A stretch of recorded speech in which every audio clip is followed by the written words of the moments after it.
So hi Anshuman, glad to be here. Startup Plan today. Yeah, likewise. So a lot of crowd we have here. To just give you a glimpse, there are a lot of college students who have just are just starting MBA. Just to start their important journey. And there are a lot of people from the professional lives coming here today. A lot of startups coming here, and want to find out more about interview bit and want to find out more about your journey. Yeah, I'd love to talk about it. I guess I should start by giving a small introduction about myself. Am I audible at the back? Alright, so I was a BTech graduate from a college in Hyderabad. It's called IT. And post that I joined Facebook, where I was working for the last 4 years. I was one of the engineers who built the Facebook messages right from the beginning. And then last year, I'm so sorry, I'm out of breath, so I can't really talk in one stretch. And then sometime around last year, in September or October, we got around, like me and Abhimanyu were sitting here, and we decided that it's time to take a leap of faith and then do something on our own, which is why I'm here, I guess. So we started working on interview bit. If you guys don't know about the product, please go check it out. It helps people ace interviews of Google and Facebook, so that's probably a good selling point. And yeah, that's been a very probably like a very short gist of like our timeline, I guess. So, as Abhimanyu told, interview bit is something that helps people to prepare themselves to face interviews at Facebook or Google or any of the top companies. The tool probably is a self-tutorial which people can participate in the form of gamification, quizzes, and they can tutor themselves. They can basically train themselves to be able to be ready for the meeting. So, Abhimanyu, I'll start from the starting, from the IT Hyderabad days. I read you had attended the ACMC IPS final when you had represented India. So I'll start right from there and come towards it a little bit. So would you like to tell more about that and how you used to be as a student, how you used to train yourself and those days? Yeah, so ACM ICPC is, so for people who are in computer science and doing or are actually interested in programming, ACM ICPC is a contest which is organized on a world level where top programmers from across the world come and participate. It's mostly for college students. So what happens is there's a competition on a city level and then on a region level, where a region could be Southeast Asia or north of India or maybe China or Russia. And then people go, there are around 3 to 4 people or maybe one team that is selected per region, which finally makes it to the world finals where they compete. There are around 100 teams that compete there, and finally 3 out of them end up winning. So you can actually you can participate in the world finals at most twice. I was fortunate enough to be representing my region consecutively for 2 times when I was in my 3rd year and then in my final year. Actually, I got my Facebook offer from World Finals itself. It was not very common back in 2010 for companies like Facebook to come to India and then recruit directly from India. So, but then when they started hiring and then found the quality of engineers to be on par with the hiring that they did in the US, they realized that it's also a good market to look at, which is why they started doing campus placements from 2011. Okay. So then you joined Facebook. So how was working at Facebook? It was definitely a very pleasant experience in the sense that Facebook was not really big at that point of time. There were around 250 to 300 engineers, so you would probably know everyone else. My seat was right next to Mark Zuckerberg's, and he was a very down-to-earth person. So I mean, it was everybody was very approachable, and then when you being from a very small city, not such a huge renowned college, when you got to interact with people of that stature, certainly your perspective about things change. You start looking at things very differently. So it was a huge learning experience, like from my personal point of view. Other than that, like Facebook is, and I think even in today's date continues to be one of the best places to work for. They take really good care of their employees, and they make sure that if you do work hard, they reward you accordingly. So it was like a really good experience. I can't say I have anything to complain about.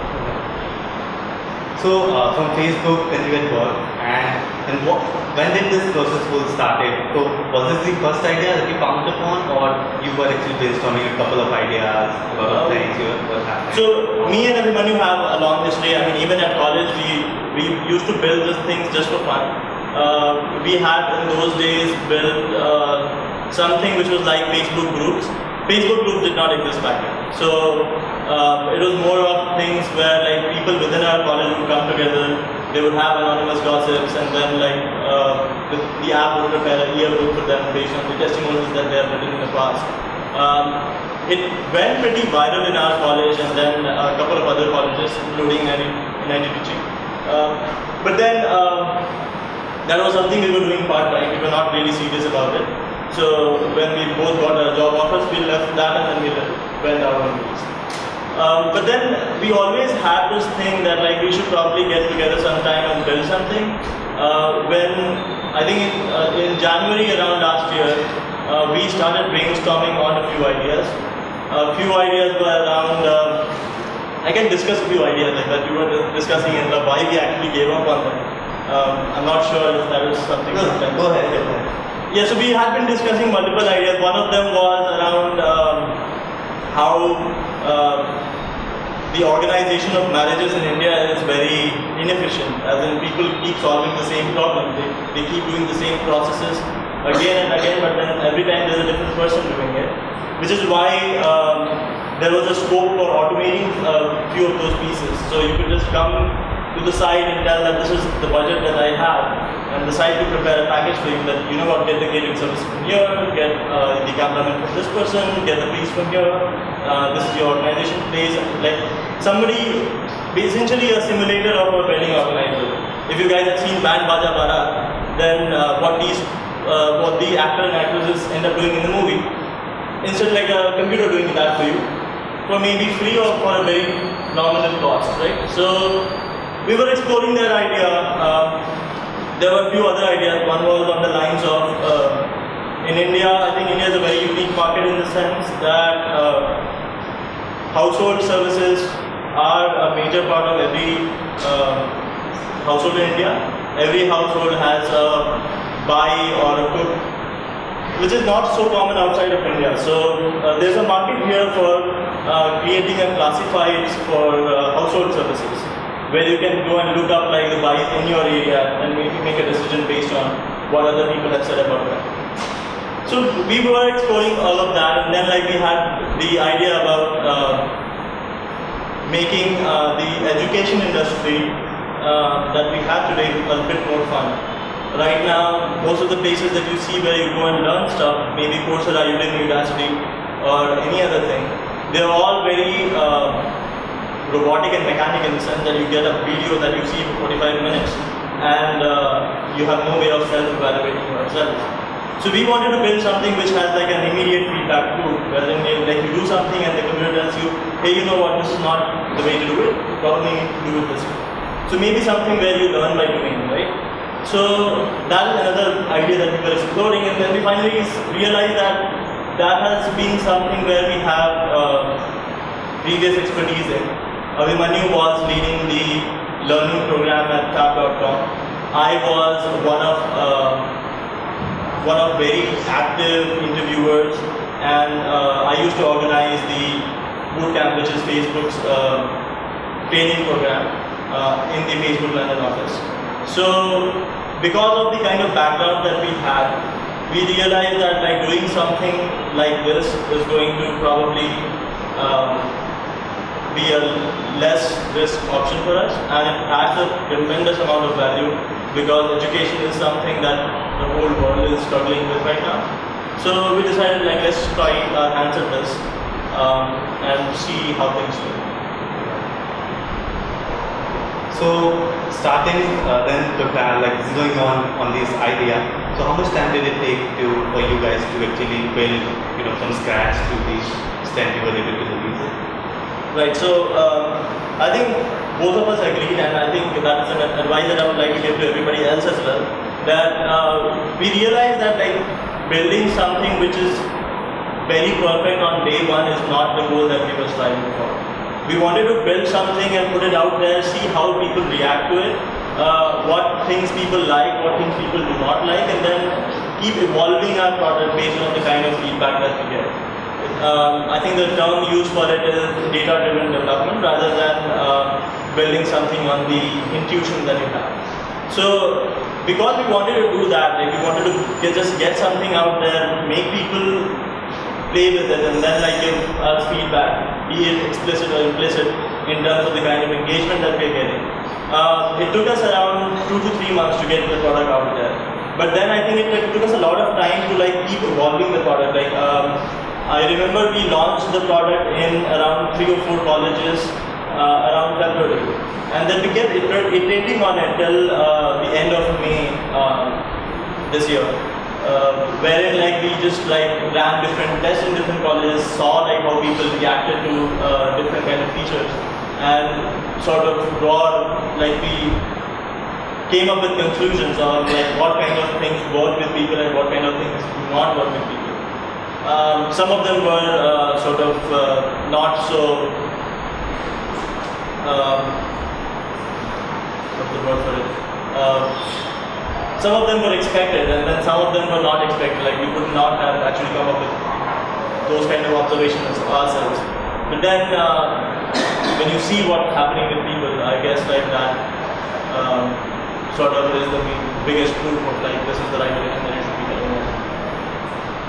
I read that once you launched, your startup was covered on Forbes.com or something like that. Yeah. So how did you get your way through, and how did you get such quick publicity? Right. So I wouldn't call it a stellar publicity. I mean, it was just like luck, I guess. Fortunately we haven't had to spend any amount of money on marketing yet. The thing that happened was that preparation of interviews, especially for tier 1 or tier 2 companies, is something that has a huge need for in the market. There are people who write books on it. There are people who try to sort of go and like accumulate pieces here and there, and then finally do the preparation. Because we built such a thing which caters to something which has a huge need for, what we just ended up doing was that like there were a lot of people who were asking for what should they do if they are preparing for interview. So there was one such question wherein a person had asked on Quora what should he be exactly doing if he had like 6 months to prepare for, let's say, Facebook or Google's interview. And all we did was like we just went and posted about the website, that this is the website and this is what it actually provides you and how it is better than what exists right now. Because that was a field of interest and because people found it very useful, we got a lot of reports on Quora, and then finally somebody from Forbes also noticed it. And I mean, getting into Google or Facebook is very tech glamorous.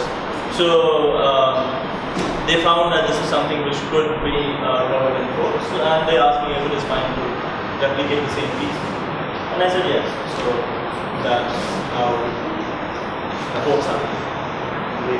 So that actually gives a very good lesson for us when these guys, as Anshuman mentioned, because Abhimanyu is a friend, I just keep on confusing today. So Anshuman mentioned that he has never spent any money. Basically, it's been a no money marketing for his startup. So a very good lesson, and you can use always these sort of social channels like Quora, Reddit to reach out to a lot of people, your target audience, and you don't need to really care about about spending a lot of money for the initial traction. If the product is good, you can initially get the users and you can test your product. That is right. I mean, I guess it depends a lot on the kind of market that you're targeting as well.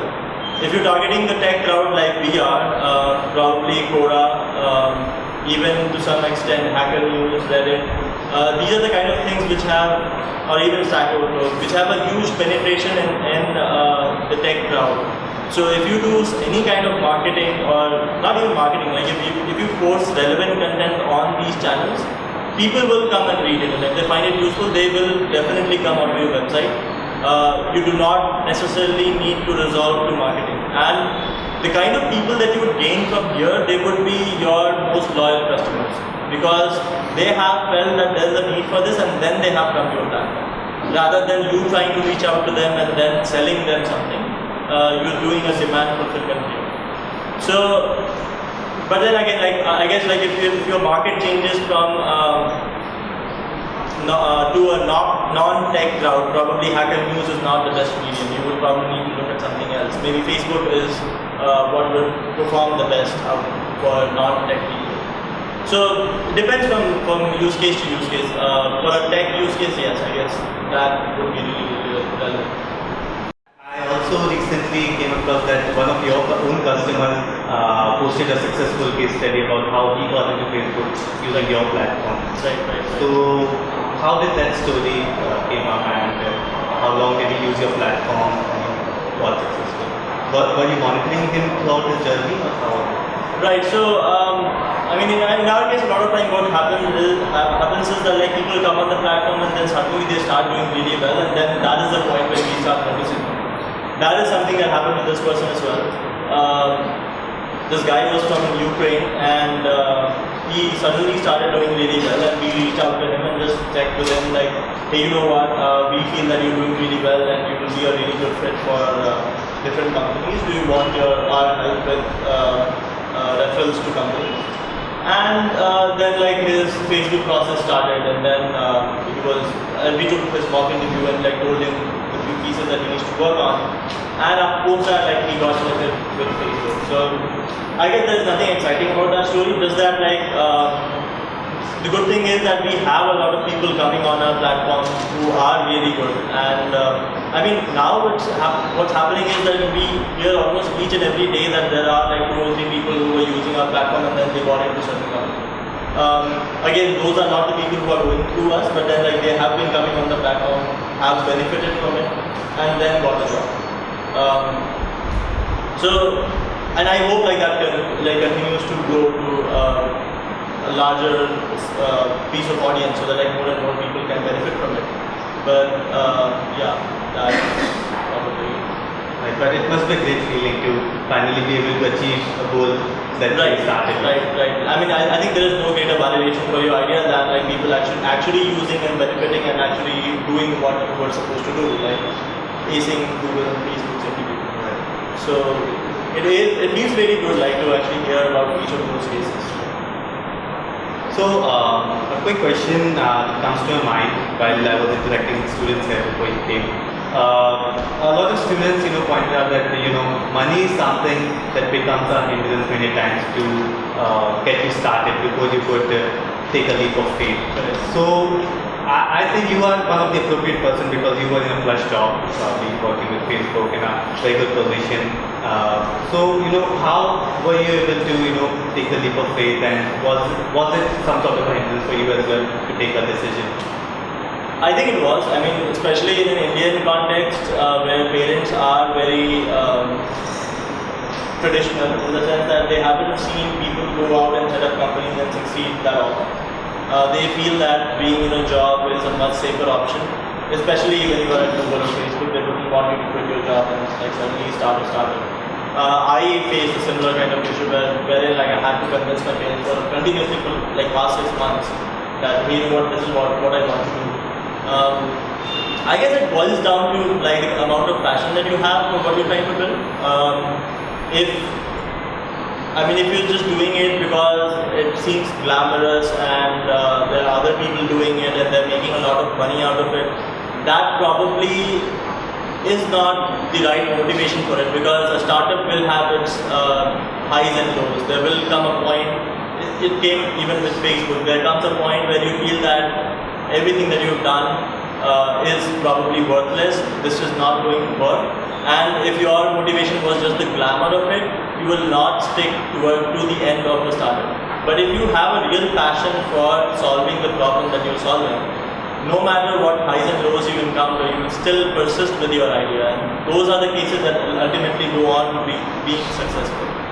So money, yes, is a problem. But then fortunately enough, we are living in an age where if you're doing something very interesting, if you are getting the kind of traction that you should get, there are a lot of people who are willing to put in money into your idea. It is fairly easy to approach VCs today. It is fairly easy to get angel funding for your startup today. There are things like Kickstarters where you can put something and then if people find it interesting, you can crowdsource money into your idea. So there are a lot of mediums through which you can get the initial capital to get you going.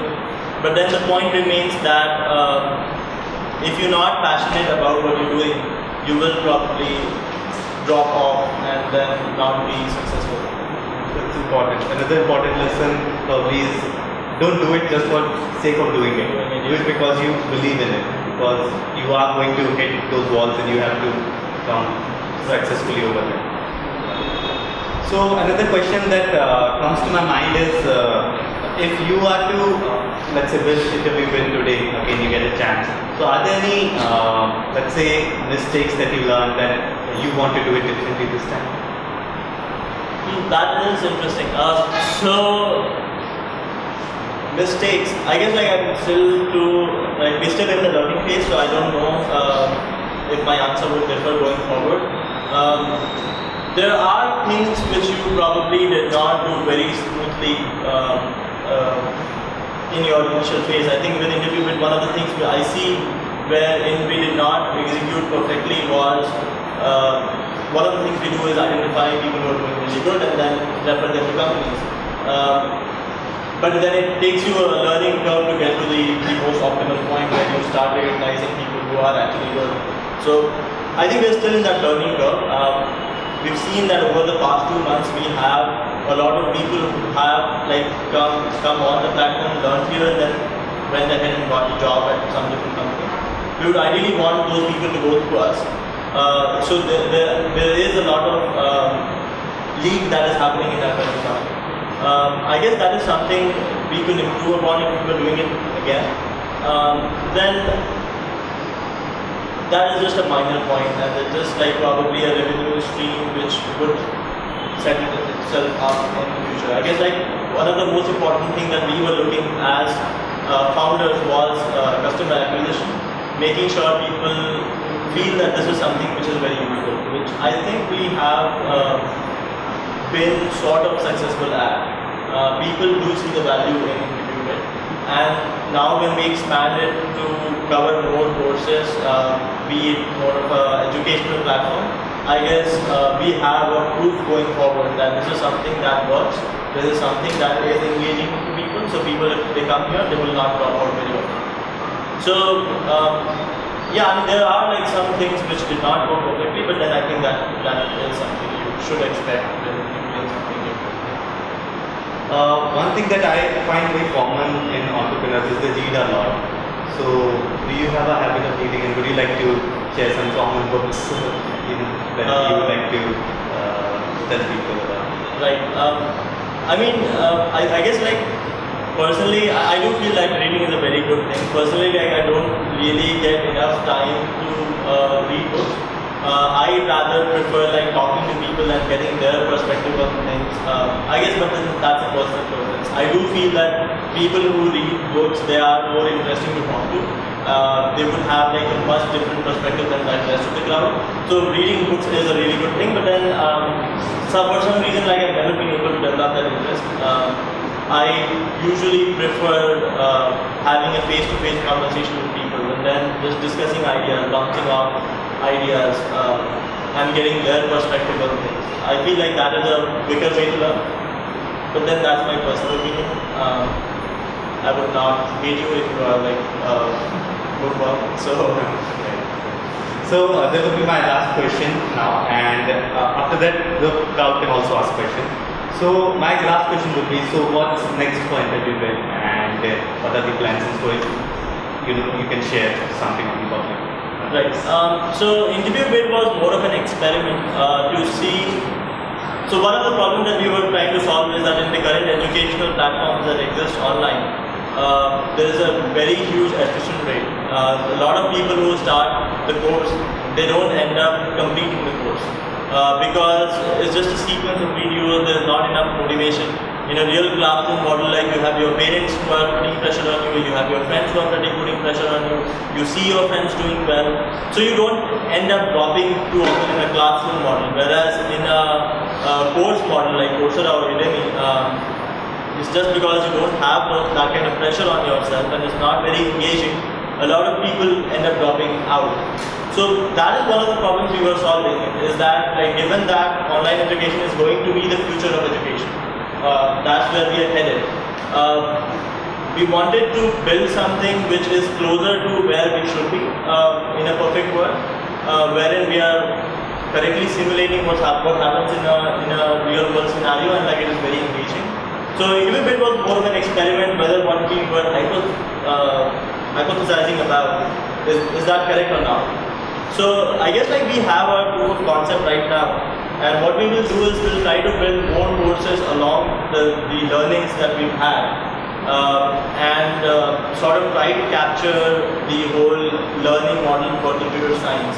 So if anybody has to come and learn something related to tech, they should think about what we are building as the product they should use rather than anything else that exists right now. So that's the higher level goal that we have for maybe next 2 or 3 years. So let's have a round of applause for Anshuman for coming here.